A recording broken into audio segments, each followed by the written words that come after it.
नमस्कार मित्रांनो, richest man in Babylon या पुस्तकाच्या तिसऱ्या प्रकरणामध्ये आपल्या सर्वांचं स्वागत आहे. प्रकरणाचं नाव आहे रिकाम्या बटव्यासाठी खबरदारीचे 7 उपाय.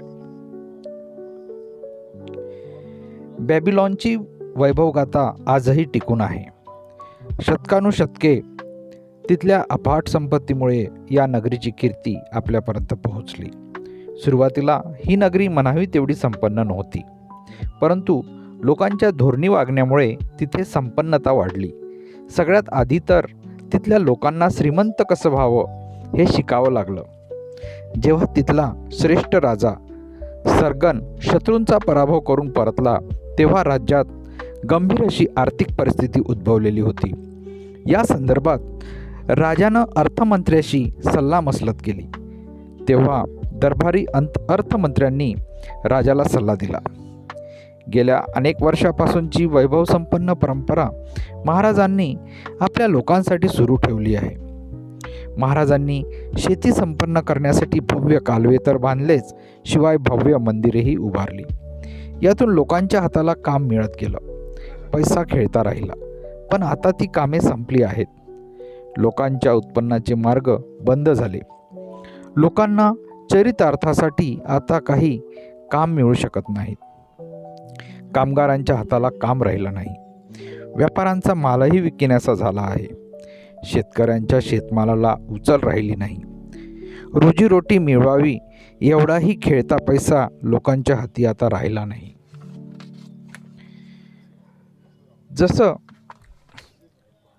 असं पण मग राज्यभर केलेल्या सुधारणांसाठी सोन्याची नाणी बाजारात आलेली होती, ती सगळी गेली कुठं? राजानं विचारणा केली. मला शंका आहे, ते जिथं पोहोचायला हवे तिथेच पोहोचले, अर्थमंत्री उत्तरले. आपल्या राज्यातील काही मोजक्या श्रीमंताच्या तिजोरीत ते जाऊन पडले असावेत. बकरीचे दूध जसे बोटाच्या फटीतून गळून जाते, तसेच ते नाणे राज्यातल्या बऱ्याच लोकांच्या हातातून लगेच गळून गेले. आता राज्यातील बहुसंख्य लोकांकडे पैसा नाही. त्यांच्या कमाईची शिल्लक रक्कम त्यांच्याकडे राहिली नाही. त्यामुळे पैशांचा ओघ थांबला आहे. हे ऐकून राजा क्षणभर विचारात पडला. काही वेळानं तो म्हणाला, फक्त काहीच लोक सोन्याची नाणी कशी काय जमवू शकतात? कारण त्यांना ते कसे मिळवायचे ते माहीत आहे. अर्थमंत्र्यांनी तत्परतेनं सांगितलं. जर एखाद्याला श्रीमंत होण्याचे मार्ग माहीत असतील तर त्याला कोणीही श्रीमंत होण्यापासून रोखू शकत नाही. जास्त संपत्ती असणाऱ्यांकडून ती काढून घेऊन दरिद्र माणसाकडे देता येत नाही. कोणत्याही कायद्यात कोणालाही तसा अधिकार नाही महाराज, कारण त्यांनी त्यांची संपत्ती योग्य मार्गाने कमावलेली असते. असं का? राजा विचारात पडला. सगळ्यांना श्रीमंत आणि संपन्न होण्याचा अधिकार नाही. यासाठी त्यांनी संपत्ती मिळवण्याचे मार्ग का शिकू नयेत? अगदी सहज शक्य आहे महाराज, पण ते शिकवणार कोण? धर्मगुरू तर शिकवू शकणार नाही, कारण त्यांना संपत्ती जमा करण्याबद्दल शून्य माहिती असणार. मग श्रीमंत होण्याचं ज्ञान कोणाकडे असावं? मंत्री महोदय, राजानं विचारलं. तुमच्या प्रश्नातच तुमचं उत्तर दडलेलं आहे महाराज. बॅबिलॉनमध्ये सर्वाधिक संपत्ती असणारा कोण आहे? बरोबर बोललात मंत्री महोदय, तो आर्केड आहे. तोच बॅबिलॉनमधला सगळ्यात श्रीमंत माणूस आहे. उद्या त्याला माझ्यासमोर हजर करा. राजाच्या आदेशाप्रमाणे दुसऱ्याच दिवशी आर्केड राजासमोर हजर झाला. वयाच्या 70तही तो ताठ आणि भारदस्तपणे उभा होता. आर्केड, बॅबिलॉनचा धनाढ्य, राजा म्हणाला. लोक असं म्हणतात की तुला श्रीमंत होण्याची कला अवगत आहे. हे खरं ना? निर्विवाद महाराज, लोक असं म्हणतात खरं. यावर कोणाचंही दुमत नाही. कसा झालास एवढा श्रीमंत? आपल्या संपन्न शहरात सगळ्याच नागरिकांना उपलब्ध असलेल्या संधीचा मी फायदा घेतला. त्यापेक्षा वेगळं तू काहीच केलं नव्हते. फक्त मला श्रीमंत होण्याची महत्वाकांक्षा होती, याशिवाय वेगळं काहीच नाही. आर्केड, नगरात सध्या अतिशय नैराश्यपूर्ण परिस्थिती निर्माण झाली आहे. राजा पुढे म्हणाला, आपण विपन्नावस्थेत सापडलो आहोत, कारण राज्यातील सारी संपत्ती काही मुठभर लोकांच्या हातात एकवटली आहे. त्यामुळे त्यांची चलती आहे. जणू काही त्यांची एकाधिकारशाही सुरू झाली आहे. त्यातच नगराच्या बहुतांश नागरिकांना कमावलेलं धन राखायचं कसं याचे ज्ञान नाही. माझी अशी मनापासून इच्छा आहे की बॅबिलॉनचे नाव एक संपन्न समृद्ध नगर म्हणून प्रसिद्धीस यावं. आपल्या नगरातील अनेक लोक श्रीमंत व्हायला हवेत आणि श्रीमंती कशी मिळवावी ते त्यांनी शिकायला हवं व ते त्यांना कोणीतरी शिकवायला देखील हवं. संपत्ती मिळवण्याची काही गुपिते असतात का आर्केड?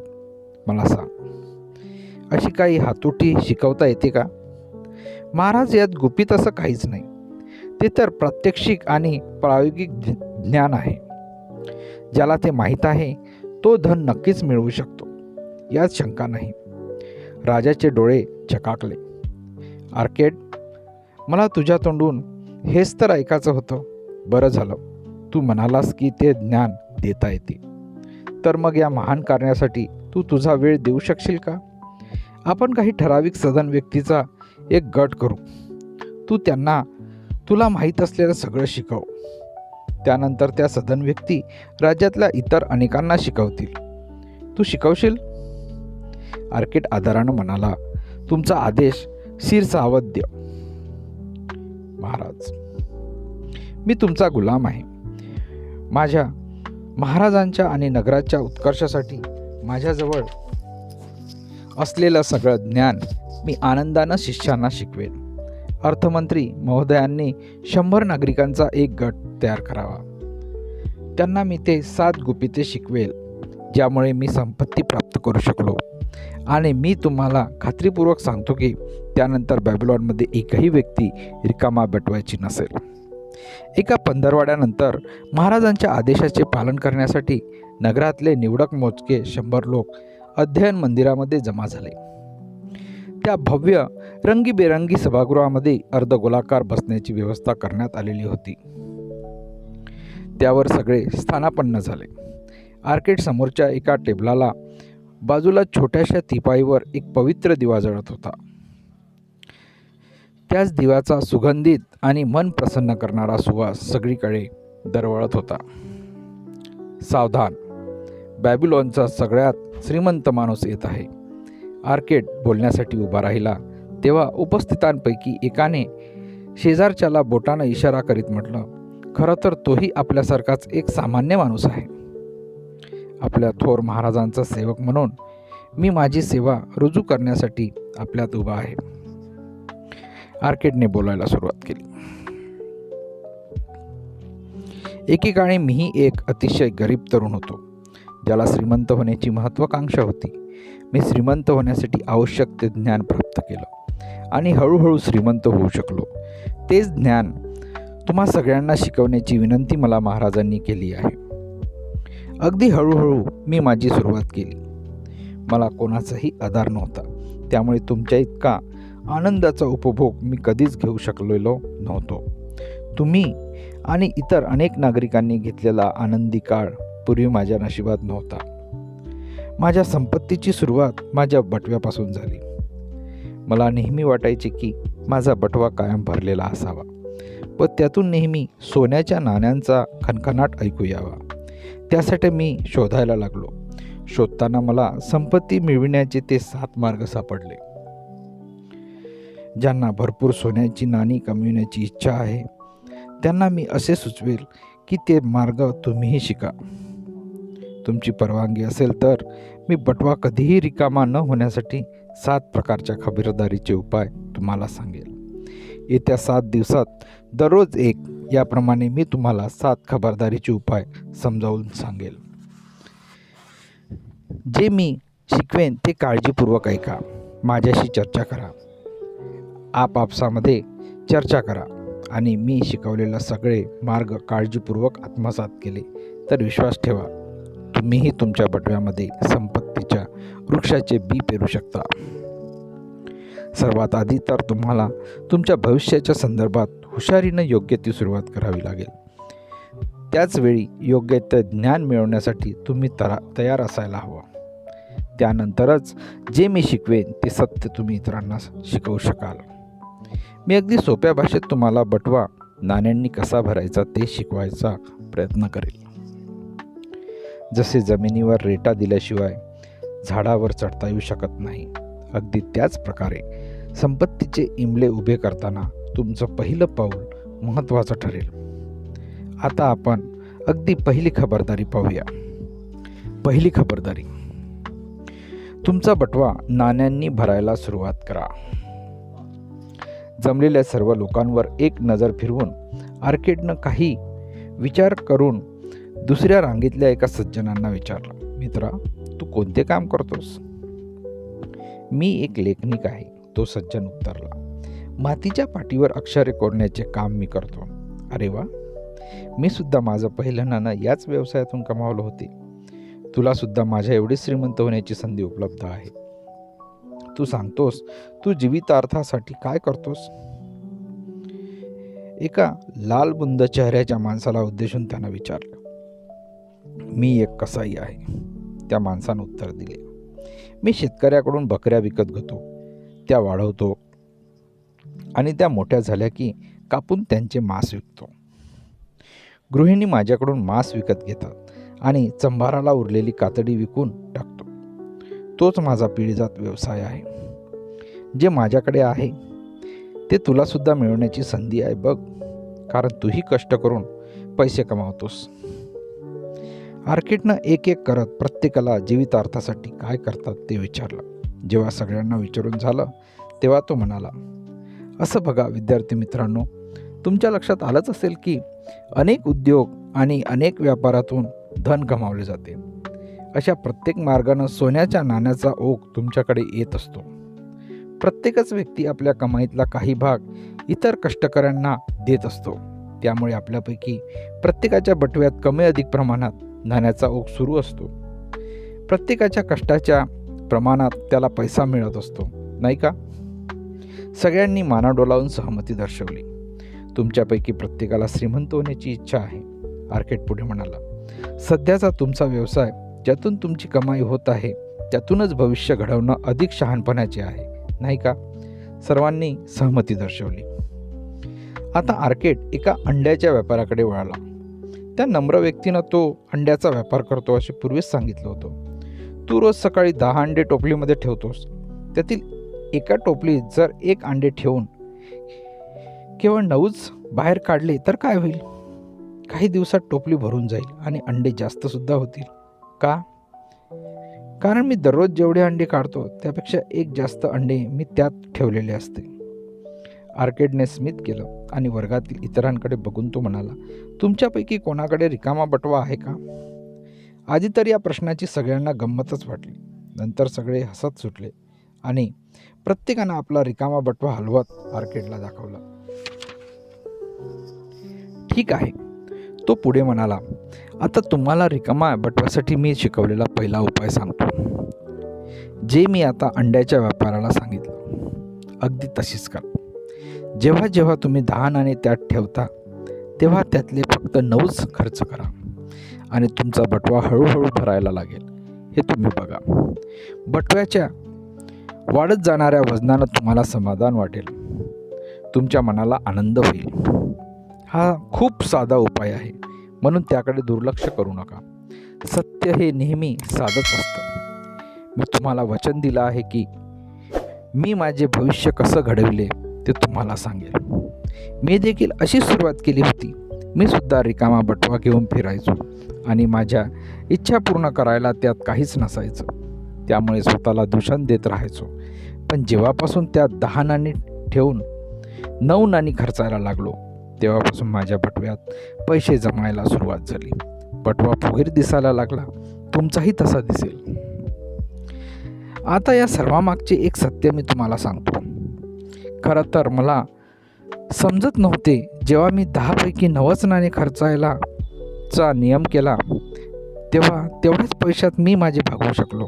पूर्वीसारखंच मी सगळं करायचो तरी देखील पैसे कमी पडत नव्हते. तेव्हा माझ्या लक्षात आलं की नक्कीच असे काहीतरी असलं पाहिजे की पैशाकडेच पैसा येतो. जो एक भाग खर्च केला जात नाही, वेगळा काढून ठेवला जातो आपल्या बचतीच्या नाण्याचा ओघ बटव्याकडे वाढत जातो. हा एक दैवी कायदा आहे. पैशाकडे पैसा धावतो. याचा उलट अर्थ रिकाम्या बटव्याकडे सोन्याचे नाणे पाठ फिरवते असंही आहे. जे एक नाणे तुम्ही सुरुवातीला बचत करता त्याच नाण्यात दुसऱ्या नाण्याला खेचून आणण्याची क्षमता असते. आता सांगा, तुमची सगळ्यात प्रबळ इच्छा कोणती? ती जी लगेच विसरली जाते. नेहमीच मोह, दागिने, भरजरी कपडे, उंची वस्त्रे, चांगलं सुग्रास जेवण, ज्याचे तात्पुरते समाधान केवळ तुम्हाला मिळते, की भरपूर मालमत्ता, सोने नाणे, जमीन जुमला, पशुधन, व्यापार अशा गुंतवणुकीतून होणारी कमाई. आज आपण रिकाम्या बटव्याच्या उपाययोजनांचा हा पहिला धडा शिकलो. माझ्या रिकाम्या बटव्यासाठी तो मी शोधलेला उपाय होता. अगदी सोप्या शब्दात सांगायचं झालं तर बटव्यात ठेवलेल्या 10 नाण्यापैकी 9 नाणे कसे खर्च करता येतील याविषयी तुम्ही आपसात चर्चा करा. एखाद्याला जर ते खोटे सिद्ध करता आलं तर उद्या मी तुम्हाला इथेच भेटणार आहे, तेव्हा मला ते सांगा. दुसरी खबरदारी, खर्चामध्ये कपात करा. विद्यार्थी मित्रांनो, तुमच्यापैकी काही जण मला विचारत होते की गरजेच्या खर्चासाठी कमाई अपुरी पडते, तर मग त्याच नाण्यामधून 1 रक्कम वेगळी कशी काय काढता येईल? दुसऱ्या दिवशी आर्केट विद्यार्थ्यांना उद्देशून बोलत होता. काल किती जणांच्या बटव्यात काहीच नव्हते? सगळ्यांच्याच. पूर्ण वर्ग एका सुरात म्हणाला. एक गोष्ट लक्षात घ्या की सगळ्यांची कमाई सारखी नसून ती वेगवेगळी आहे. काही जण इतरांपेक्षा जास्त कमावतात, काही जणांना मोठे कुटुंब पोसावं लागते, तरी सगळ्यांचेच बटवे रिकामे. मित्रांनो, या संदर्भात तुम्हाला मी विलक्षण गोष्ट सांगतो बघा. जोपर्यंत आपण टाळत नाही तोपर्यंत आपल्या अत्यावश्यक गरजा या नेहमीच आपल्या कमाई इतक्याच असतात. तुमच्या अपेक्षा आणि आवश्यक गरजा यात गफलत करू नका. तुमच्यापैकी प्रत्येकाच्या आणि त्यांच्या कुटुंबियाच्या अपेक्षा इतक्या जास्त असतात की त्या तुमच्या कमाईत पूर्ण होऊ शकत नाही. दिवसांदिवस अपेक्षा वाढत जातात व त्या पूर्ण करण्यातच तुमची आयुष्यभराची कमाई संपून जाते. तरीही त्यातील कितीतरी अपेक्षा पूर्ण करायच्या राहून जातात.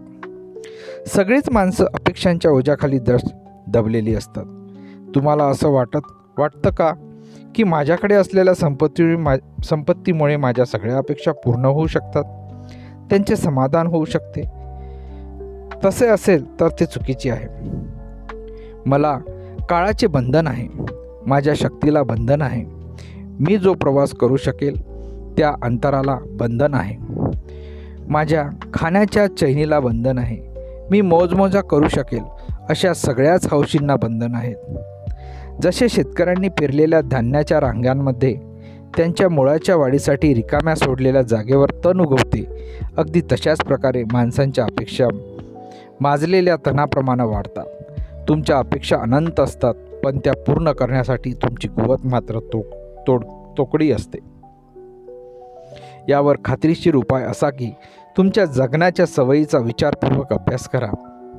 त्यातच तुम्ही करत असलेले असे काही खर्च सापडतील जे निश्चितच कमी करू शकता किंवा काही खर्च वगळू देखील शकता. तुम्ही खर्चलेलं प्रत्येक नाणं हे 100% गरजेच्या वस्तूवर खर्च करण्याचा ध्येय ठेवा. ज्या वस्तूवर किंवा अपेक्षांवर खर्च होणं योग्य आहे तो लिहून ठेवा. जे गरजेचं आहे अगदी तेच निवडा आणि जे तेवढेसे गरजेचे नाही पण आवश्यक आहे असे सगळे खर्च त्या उरलेल्या 9 रकमेतूनच करायचे ठरवून टाका.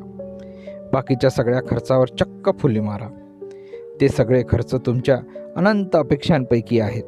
ते पूर्ण झाले नाही म्हणून पश्चाताप किंवा दुःख करत बसू नका. आवश्यक खर्चासाठी अंदाजपत्रक ठरवून घ्या. 1 रकमेला बिलकुल हात लावू नका, कारण ती रक्कम तुमच्या बटव्याचा आकार फुगवणार आहे. ही एक गोष्ट पूर्ण करायचीच असे ठामपणे ठरवा. तुमच्या अंदाजित खर्चाचा पुन्हा विचार करा. तोडजोड करत राहा. तुमच्या फुगलेल्या बटव्यासाठी हर तऱ्हेचे प्रयत्न करायला हवेत. त्याचवेळी एक सोनेरी लाल अंगरखा घातलेला विद्यार्थी उभा राहिला आणि त्वेषाने म्हणाला, मी एक स्वतंत्र व्यक्ती आहे, माझा विश्वास आहे की जगातल्या सगळ्या चांगल्या गोष्टीचा मी आनंद घेतला पाहिजे. तो माझा अधिकारही आहे. त्यामुळे मी किती खर्च करू शकतो आणि कोणत्या कारणासाठी खर्च करू शकतो हे ठरवणाऱ्या अंदाजपत्रकाचा मी विरोध करतो. माझं असं मत आहे की त्यामुळे माझ्या जीवनात काही आनंद राहणार नाही आणि एखाद्या ओजेवाहू गाढवाप्रमाणे माझी गत होईल. मित्रा, तुझं अंदाजपत्रक कोण बनवणार आहे? आर्केटनं त्याला प्रश्न विचारला. मीच माझ्यासाठी ते बनवेल, विरोध करणारा विद्यार्थी म्हणाला. तर मग एखादं ओजेवाहू गाढव स्वतःसाठी अंदाजपत्रक कसं बरं बनवेल? तो त्यात दागिने, कपडे लत्ते, सोन्याच्या जाडजूड साखळ्या गृहीत धरेल का? नाही मित्रा. तो स्वतःसाठी गवत, धान्य आणि उर्वरित प्रवासासाठी पाण्याची व्यवस्था त्यात गृहीत धरेल. एवढं बोलून आर्केट इतरांकडे वळून म्हणाला, तुमच्या अंदाजपत्रकाचा उद्देश बटवा नाण्यांनी भरणे हा आहे. ते तुमच्या गरजांची यादी करणारे आहे. तुमच्यासाठी महत्त्वाच्या आणि अगदी आवडीच्या अपेक्षा पूर्ण करण्यासाठी ते तुम्हाला मदत करणार आहे. अंधाऱ्या गुहेतून दिसणाऱ्या प्रखर प्रकाशाप्रमाणे तुमचे अंदाजपत्रक तुम्हाला तुमचा पैसा नेमका कसा संपतो हे दाखवून देते. तो वाहणारा पैसा नियंत्रित करायला आणि योग्य ठिकाणी योग्य कारणांसाठी खर्च करायला मदत होते आणि अतिरिक्त खर्चही थांबतात. अशा प्रकारे आपण रिकाम्या बटवासाठीची 2 नंबरची खबरदारी शिकलो. अगदी आवश्यक गरजांची यादी करून तुमचे अंदाजपत्रक बनवा. लक्षात ठेवा, तुमच्या इतर मौजमजेसाठी आणि तुमच्या इच्छा अपेक्षांसाठी तुमच्या कमाईच्या रकमेच्या केवळ 9% खर्च करता येतील.